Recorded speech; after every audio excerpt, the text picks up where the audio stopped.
Why does it happen that a good person becomes bad?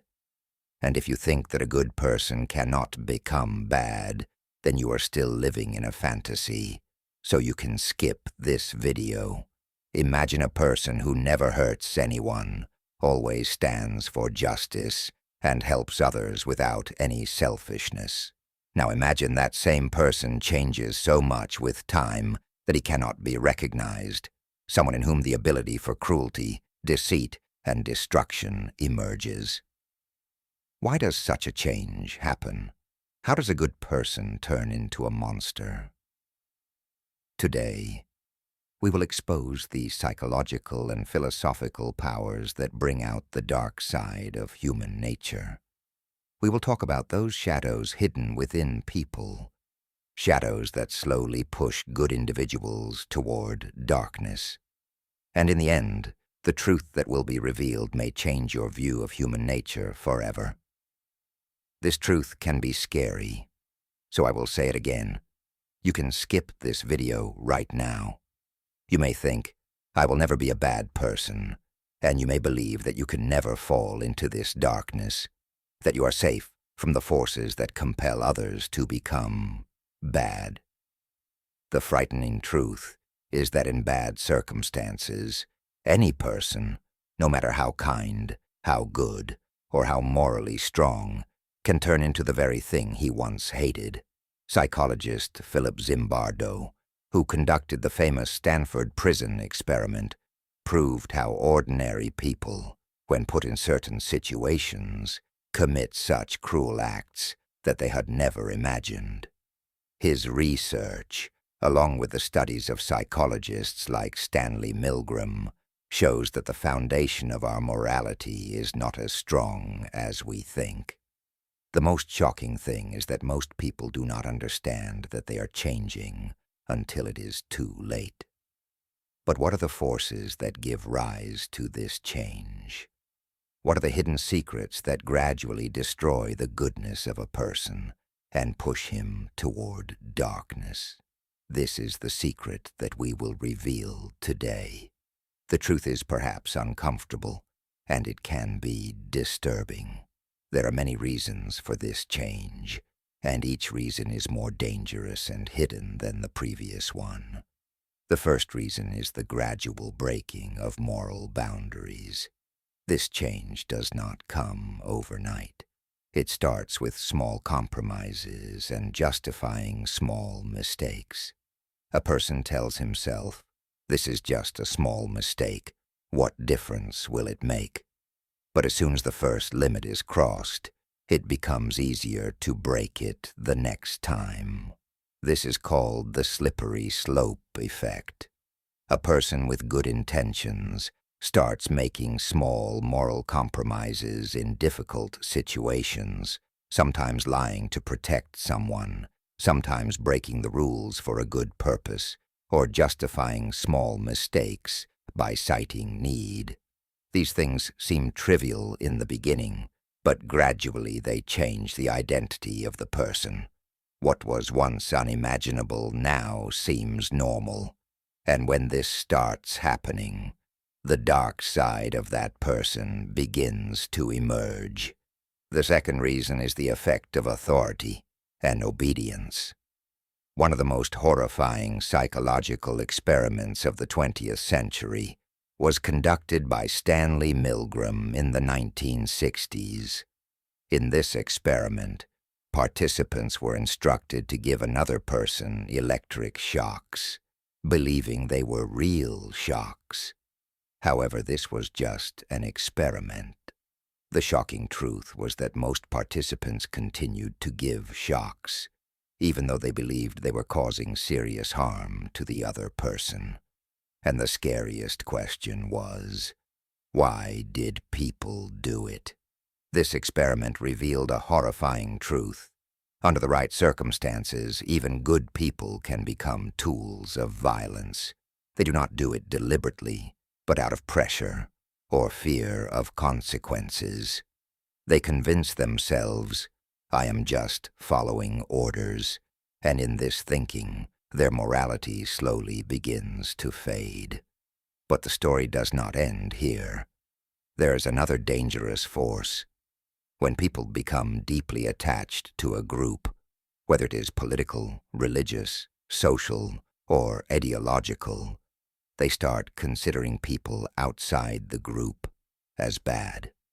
You can take the example of any party in our country, where the leaders keep blaming the other party, and when this happens, a dangerous mental change begins.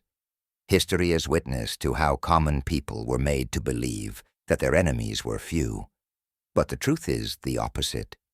Good people have the most enemies, and this is what good people never understand. But when such a person is oppressed, he turns into a bad person. This is the moment when even a kind person can become a demon. When a person does not consider his victims worthy of mercy, he convinces himself that it is right to hurt them. Now think, how many atrocities have happened in history that were committed by people who once considered themselves good, moral, and righteous? Did they suddenly wake up one day and decide to become demons? No. It was a slow process in which small moral compromises brought about such a change in them that they themselves could not recognize. And now the most disturbing question comes up. Can this happen to you too? Can you also become what you never imagined under the right pressure and circumstances? The answer is not so easy. The truth is much more complex and scary. Now we will understand the psychology in which justification and the illusion of being right push a person into his own darkness. But the most dangerous step is yet to come. That final truth, which is the most shocking, the deadly step, is self-justification. The most dangerous thing about this transition is that people rarely consider themselves villains. No matter how horrible their actions, they convince themselves, I am still good, I am still on the side of justice. This is where cognitive dissonance works. A very good example of this is Johann Liebert. No matter how bad his actions, in his eyes, he is right, and this becomes his morality. That is why Johann Liebert is called a perfect psychopath. Psychologist Leon Festinger explained this concept. It refers to the mental discomfort that occurs when our actions badly contradict our beliefs. And when this disagreement arises, we do not always change our actions. We change our beliefs so we can justify those actions. Now imagine a person who considers himself kind and moral, but finds himself in a situation where he has to harm others, whether physically, emotionally, or socially. Now, after crossing the limit, he does not say to himself, I did something wrong. Instead, he convinces himself that he had no other option and that the person deserved it. It was necessary for a bigger purpose. This is the process that slowly pushes a good person into darkness. This is the moment when a person considers himself good, even though he is standing with evil. His mindset changes, and the speed of his downfall increases. This is the reason why there are many examples in history where people committed terrible atrocities and still believed they were doing the right thing. But cognitive dissonance cannot explain everything. Another force is at work. The illusion of fright, uneasiness. This is even more dangerous. People not only justify their wrong deeds, but gradually start considering themselves superior to others. The more a person considers himself morally right, the more easily he can punish and harm others. This is called moral licensing. Research shows that when people consider themselves good and moral, they feel less guilty about doing wrong things later. A person who gives charity in the morning is more likely to lie or cheat in the evening. A leader who believes he is fighting for justice can justify silencing those who oppose him. Ironically, the more people believe themselves to be right, the more they become blind to their own failures. History has proven this time and again. The greatest atrocities have been committed by those who believed themselves to be on the right side, not by those who thought they were bad. And this leads us to a dangerous stage where good people become monsters. When a person stops seeing another as fully human, he frees himself from the guilt of harming them. This is why propaganda has always been used throughout history to demonize enemies as corrupt or inhuman. Because once this mental shift happens, morality breaks down. But the scary thing is that this process doesn't just happen on a large scale in wars or political movements. It happens in our everyday lives, too. It happens in the workplace, where people justify cruelty to colleagues they dislike. It happens in relationships, when partners convince themselves that their wrong actions are justified because the other person deserves them. It happens online, when people attack strangers with abusive words they would never dare to use in real life, because they don't see them as real people. And the scariest truth is, this can happen to any of us. No one is safe from this. Now we must ask ourselves the toughest question of all. If good people can become monsters, how can we prevent this from happening? To prevent this, self-awareness is very important. When we start understanding our thoughts, feelings, and actions, we can stop ourselves before we go down the wrong path. This awareness is the first step that can save us from becoming monsters. Many people believe that they are safe from corruption just because they consider themselves good people. But as we have seen, morality is very fragile, and good intentions alone cannot prevent someone from falling into darkness.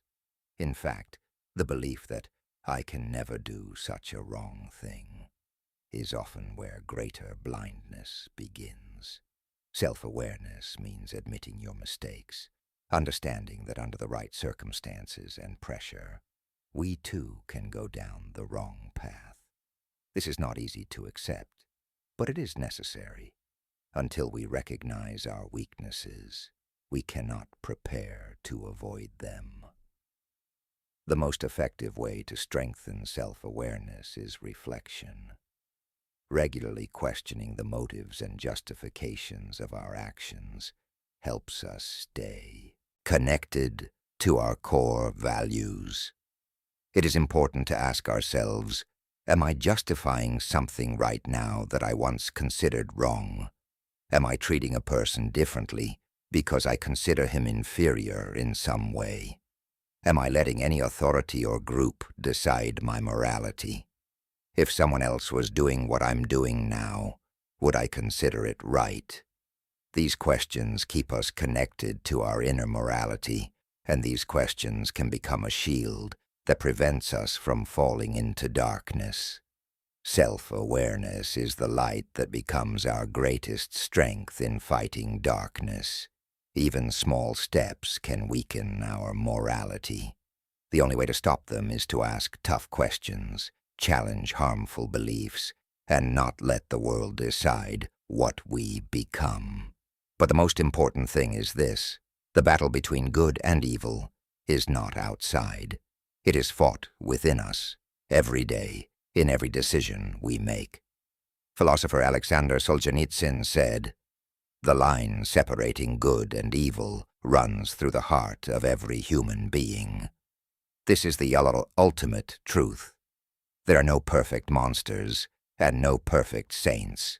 There are just human beings shaped by their choices, their environment, and their willingness to face the darkness within them. Now ask yourself, are you making decisions that strengthen your integrity? Or are you allowing small compromises to distract you from your values? Are you shaping your environment or is your environment shaping you? Because in the end, the difference between a good person and a monster is not fate. It is choice, and that choice is yours every day, every moment. You decide what you want to be.